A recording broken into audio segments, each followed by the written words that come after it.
எப்பவுமே கோபுரத்தை அழகுபடுத்தி காட்டக்கூடிய கும்பத்திற்கு ஒரு தனி மதிப்பு உண்டு. அப்படிப்பட்ட கும்பராசி அன்பர்களுக்கு இந்த செவ்வாய் பயிற்சி என்ன மாதிரியான பலன்களை கொடுக்க போகுது, எந்த விஷயத்துல கவனமா இருக்கணும்? கும்பராசிக்கு நிறைய தியாக மனப்பான்மை இருக்கும். அதே நேரத்தில் பாருங்களேன், அது அவங்களுக்குள்ள ஒரு சில விஷயங்கள்ல வந்து பிளான் பண்ணுவாங்க. அது இப்போ கொஞ்சம் நடக்காது. 2ஆம் இடத்துல சனி வக்ரம் வேற. இந்த செவ்வாயானவர் கும்பராசிக்கு வந்து 3க்குரியவர். அதிகமான முயற்சி இருக்கக்கூடிய ஸ்தானாதிபதி தான். இப்போ இது உடல் பிரச்சனை தீரும், கூட இருக்கக்கூடிய உறவுகளுக்கான உடல் ஆரோக்கியம் அப்படின்றது கை கூடும்ன்றதே ஒரு நல்ல விஷயம் தான். இருப்பினும் வார்த்தையில கவனமா இருக்கணும். ஏன்னா இந்த செவ்வாய் பயிற்சி உங்களுக்கு ஆபத்தை கொடுக்கும்ன்ற மாதிரியான எந்த நபர்கள் கிட்ட கவனமா இருக்கணும்? நம்ம நிச்சயமா கவனமா இருந்துடணும். உங்களுக்கான பரிகாரத்தை நான் முதல்ல கேட்டு தெரிஞ்சுக்கணும்னு விருப்பப்படுறேன். கும்பராசி அன்பர்களுக்கு இந்த செவ்வாய் பயிற்சிக்கான பரிகார நிலை சொல்லுங்கம்மா.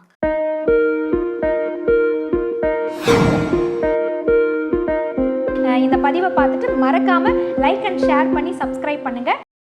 ஆர்த்தி விலாக் நேயர்கள் அனைவருக்கும் அன்பார்ந்த வணக்கம். இன்றைக்கு இந்த பதிவு உங்க கண்ணில் படுது அப்படின்னா நிச்சயமா இந்த ஆகஸ்ட் மாதத்திற்கான வெற்றி வாய்ப்பு உங்களை தேடி வந்திருக்கு, உங்க வாசலை வந்து தட்டி இருக்கு அப்படின்னு தான் நான் சொல்ல முடியும். ஏன்னா இன்றைக்கு நம்ம சந்திக்க இருக்கக்கூடிய நபர் நமக்கான இந்த செவ்வாய் பயிற்சி ஆகஸ்ட் மாதத்துல எப்படி அமைய போகுது அப்படின்றத தெளிவா சொல்ல இருக்காங்க. இவங்க வந்து மலர் மருத்துவமாக இருக்கட்டும், இல்ல வாஸ்துவாக இருக்கட்டும், ஜோதிடமாக இருக்கட்டும், எல்லாவற்றிலும் கை தேர்ந்த ஒரு மருத்துவ ஜோதிடர் அப்படின்னு நம்ம சொல்லலாம். மரியாதைக்குரிய சங்கரேஸ்வரி அம்மா நம்மளுடைய விஜே ஆர்த்தி விலாகுக்காக இந்த செவ்வாய் பயிற்சி இந்த 48 நாள் ஆகஸ்ட் மாதம் எப்போ ஆரம்பிக்க போகுது, இந்த தருணத்துல எந்தெந்த ராசிக்காரர்கள் சாதக நிலை அடைய போறாங்க, பாதக நிலை அடைய போறாங்க, யார்கிட்ட பேச்சுல கவனமா இருக்கணும், இந்த விளக்கங்களை எல்லாம் நமக்காக வந்து சொல்ல காத்திருக்காங்க. நீங்க இந்த பதிவை பார்த்துட்டு இருக்கீங்க, நான் ரொம்ப நல்லா பேசக்கூடியவங்க அப்படின்னா நிச்சயமா மறக்காம இந்த பதிவை பாருங்க. உங்களுடைய ராசி வரும் பொழுது யார்கிட்ட நீங்க பேச்சுல கவனமா இருக்கணும் அப்படின்ற அந்த விவரங்களை நீங்க தெரிஞ்சுக்கலாம். இது மட்டும் இல்லைங்க, எனக்கு ஸ்பெசிஃபிக்கா இவங்க கிட்ட ஜோதிடம் பார்க்கணும் அப்படின்னு விரும்பக்கூடியவங்க ஸ்கிரீன்ல தெரியக்கூடிய எண்ணுக்கு நீங்க தொடர்பு கண்டு ஆன்லைன் கன்சல்டேஷனும் நீங்க வாங்கிக்க முடியும். வாங்க அம்மாவை சந்திக்கலாம். இந்த செவ்வாய் பயிற்சி உங்களுக்கு என்ன மாதிரியான சாதக பாதக நிலையை கொடுக்க போகுதுன்னு தெரிஞ்சுக்கலாம். வணக்கம் சங்கரேஸ்வரிமா. வணக்கம்மா, நல்லா இருக்கீங்களா? ரொம்ப நலமா இருக்கும். உங்களை பார்த்தோன்னா இன்னும் மன தைரியத்தோட நாங்க இருக்கோம். இந்த செவ்வாய் பயிற்சி ஆகஸ்ட் மாதம் வருது அப்படின்றத நான் சொன்னேன். அந்த விளக்கங்களை எங்களுக்காக எப்போ வருது, எப்போ முடியுது, இந்த விவரங்களை எங்களுக்காக சொல்லுங்களேன். விஜே ஆர்த்தி விலாக் டிவி நேயர்களுக்கு உங்களின் மருத்துவ ஜோதிடர் எஸ்ஆர் சங்கரேஸ்வரியின் அன்பான வணக்கங்கள். செவ்வாய் பயிற்சி காலபுருஷனுக்கு முதல் ராசியே செவ்வாயோட வீடு தான். அவர் வரைக்கும் இது வரைக்கும் வந்து 2ஆம் இடம் ரிஷபத்துல இருந்தாரு. இப்ப ஆகஸ்ட் மாசம் 2ஆம் தேதியில இருந்து செப்டம்பர் 19ஆம் தேதி குறிப்பா பாத்தீங்கன்னா 48 நாட்கள் வந்து தன்னுடைய ராசியிலிருந்து 3ஆம் ராசி, அது போக பாருங்க காற்று ராசியான மிதுனத்துக்குள்ள என்றாகிறார். அப்ப 48 நாட்களும் இவர் வந்து காலபுருஷனுக்கு 3ஆம் ராசி மிதுனத்துல தன்னுடைய டிராவல்ல இருக்காரு. அப்ப இந்த காலகட்டத்துல அவருடைய பார்வை பாத்தீங்கன்னா கன்னி ராசி மேலையும் படுது, 4ஆம் பார்வையா பாக்குறாரு. அதே நேரத்துல வந்து தனுசு ராசி மேலையும் தன்னுடைய 7ஆம் பார்வையா பாக்குறாரு. மகர ராசி மேலையும் தன்னுடைய 8ஆம் பார்வையா பாக்குறாரு. அப்ப ஒரு செவ்வாய் பகவான் தன்னுடைய ராசிக்கு 4, 7, 8 பாக்குறாரு. அப்ப குறிப்பா வந்து மகர ராசி மேல படுறதுனால நிறைய வந்து உலகில் சார்ந்த விஷயங்கள்ல ஒரு நம்மளே எதிர்பார்க்க முடியாத அளவுக்கு ஒரு பிரச்சனைகள் ஏற்படும். அது கூட பாருங்க நெருப்பினால் நிறைய வந்து காயம் படக்கூடியது, நிறைய இடங்கள்ல பாருங்கன்னா பூமி அதிர்வுகளோட ஏற்படும். அந்த மாதிரி ஒரு காலகட்டங்கள் தான் இந்த 48 நாட்களுமே வந்து இருக்க போகுது. இப்போ எல்லாருமே உலகத்துக்கே பாருங்க பொதுவா எல்லாருமே வந்து முருகர் வழிபாடு செய்யறது ரொம்ப நல்லது.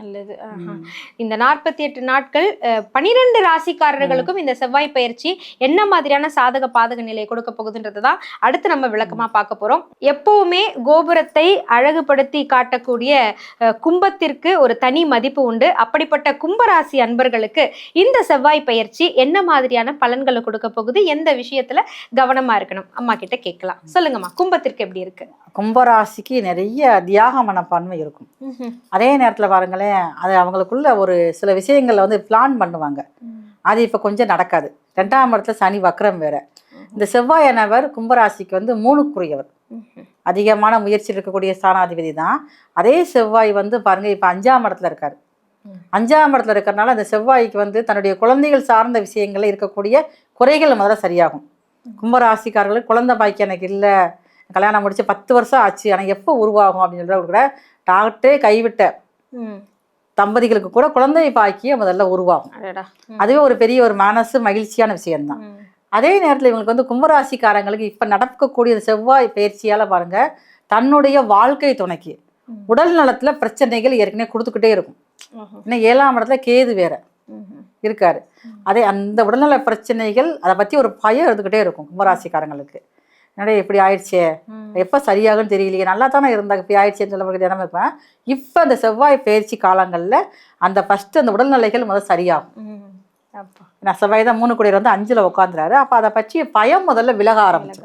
சிறப்புமா. இப்போ இது உடல் பிரச்சனை தீரும், கூட இருக்கக்கூடிய உறவுகளுக்கான உடல் ஆரோக்கியம் அப்படின்றது கை கூடும்ன்றதே ஒரு நல்ல விஷயம்தான். இருப்பினும் வார்த்தையில கவனமா இருக்கணும். ஏன்னா இந்த செவ்வாய் பயிற்சி உங்களுக்கு ஆபத்தை கொடுக்கும்ன்ற மாதிரியான எந்த நபர்கள் கிட்ட கவனமா இருக்கணுமா? இவங்க வந்து இப்ப வந்து இவருடைய வாழ்க்கை துணையிட தான் கவனமா இருக்கணும். ஓஹோ. ஏன்னா இப்ப செவ்வாய் தான் 3 குடையவர் 5ல் இருக்காரு. அப்ப இந்த கும்பராசிக்காரங்களுக்கு தன்னுடைய இளைய சகோதரம் யாராவது இதுக்கு முன்னாடி வந்து கருத்து வேறுபாடுல பிரிஞ்சு செஞ்சு இருந்திருப்பாங்க. அப்ப அவங்கெல்லாம் வந்து இப்ப ஒண்ணு சேரக்கூடிய நேரம் இந்த நேரங்கள்ல வந்து. அப்ப இவங்க வந்து என்ன செய்வாங்கன்னா, தன்னுடைய வாழ்க்கை ஏதாவது உதாசீனப்படுத்தி பேசக்கூடாது. பேசுனாங்க அப்படின்னா கொஞ்சம் பிரச்சனைகள் அதிகமாக வரக்கூடிய வாய்ப்பு அதிகமா இருக்குது. கொஞ்சம் கவனமாக இருந்துக்கணும்.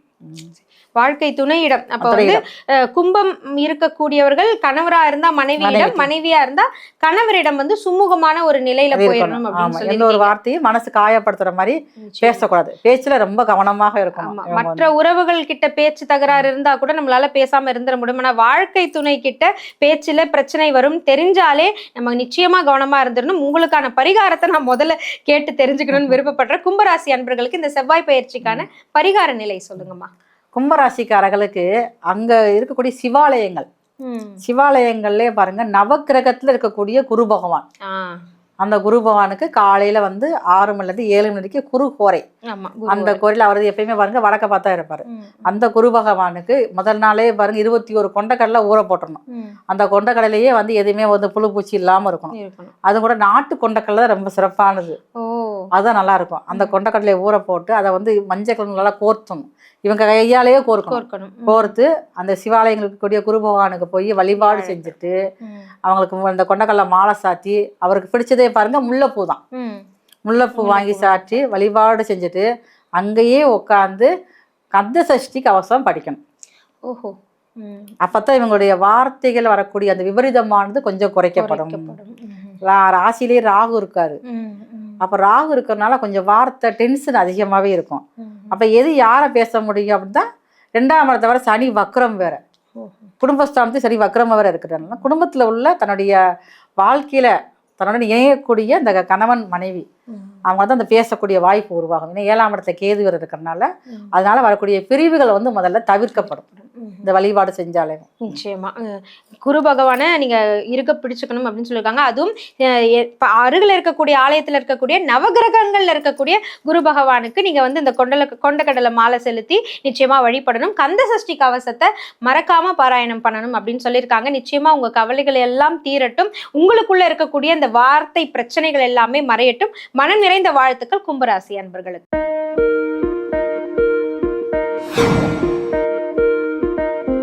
இந்த பதிவை பார்த்துட்டு மறக்காம லைக் அண்ட் ஷேர் பண்ணி சப்ஸ்கிரைப் பண்ணுங்க.